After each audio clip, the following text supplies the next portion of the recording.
About a year ago, I drove the Audi R8 Coupe V10 Plus, a car that was impressive not just because of its looks and its power and its all-round ability, but because in supercar terms it is a relative bargain. Of course, these days, after every successful supercar comes the convertible. And so it is with the R8. Besides the fold-away roof, the other major difference between the previous R8 I drove and this one is the power. This isn't the V10 Plus, which means fewer kilowatts and less torque. It also has less drama. This car still gets a lot of attention, but for me the Coupe has a sexier overall shape. Plus, you get to see that glorious V10 through the glass engine cover. The Spyder is most impressive when its roof is down, when you get a real sense of how low and how wide it is.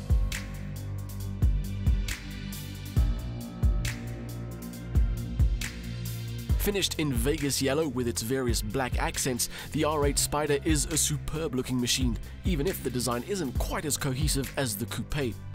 Our test car is blessed with a large number of options, including all the carbon fiber you can see and the 20-inch wheels and the gloss black finishing for the sports exhaust system, which is also optional. Look even closer and you'll see the 56,000 Rand laser lighting system is fitted as well, which is what the blue strips in the headlight unit tell you.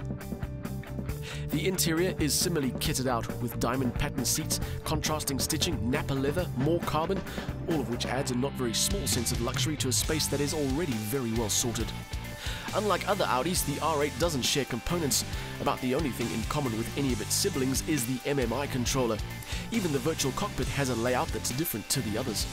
The options list for this car goes on and on and on, all the way up to 650,000 Rand. And in case you think that's Audi overcompensating for this maybe being the softer R8 with less power and more fashion appeal, well, even if it hadn't had the entire catalogue thrown in it, this would still be a very special car. The best way to start exploring the Audi R8 Spyder is by using these two buttons. First, this one that folds away the roof neatly in 20 seconds.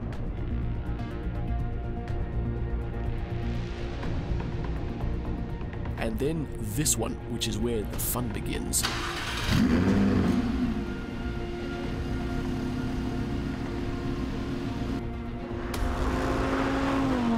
I said at the start that the Coupe I drove was the V10 Plus, so it had 449 kilowatts as opposed to the regular V10's 397 kilowatts. And while that sounds like quite a lot, when you actually experience it in the Spyder, isn't a lot to complain about. It's still got phenomenal acceleration. The 0 to 100 time is sub 4 seconds, and it feels strong all the way through the revs in every gear, all the way up to its top speed of 318 kilometers an hour. I presume, I haven't actually. Anyway, there's one thing that the Spyder definitely does better than the Coupe. It brings you closer to the R8's V10 noise, even with the roof up.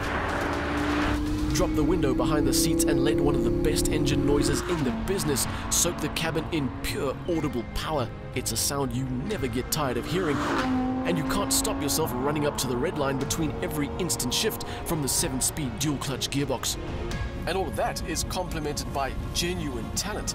The steering and the all-wheel drive system in this car means the handling gives you supreme confidence to corner at real speed, and the grip and the composure is almost mind-bending. But all of that does come at a bit of a cost. It's not the most involving thing in the world.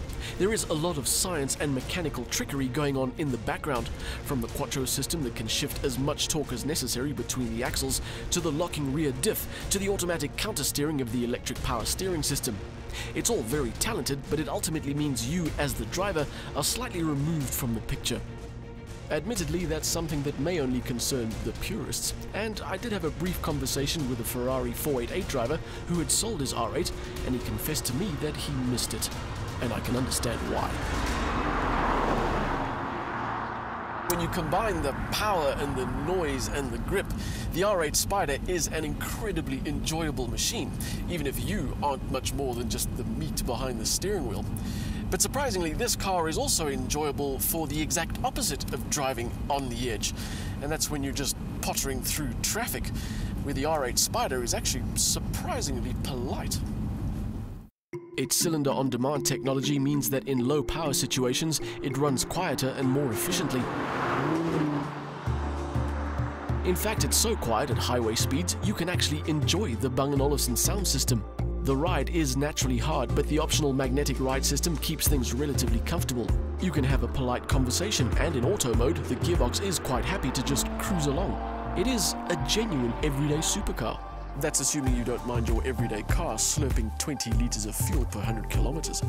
The Audi R8 Spyder may not deliver a properly involving drive, but there's no doubt it is incredibly talented and it's still very enjoyable.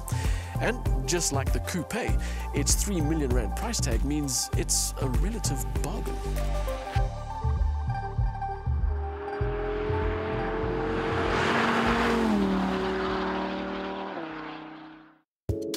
The Audi R8 Spyder has all the elements required of a supercar: power, handling, noise, and looks that quite literally stop the traffic. Despite packing the ability that it does, it's also surprisingly capable in everyday terms. It's comfortable in traffic and doesn't mind a low-speed cruise. All in all, it is a thoroughly enjoyable machine, even if it doesn't offer absolute involvement.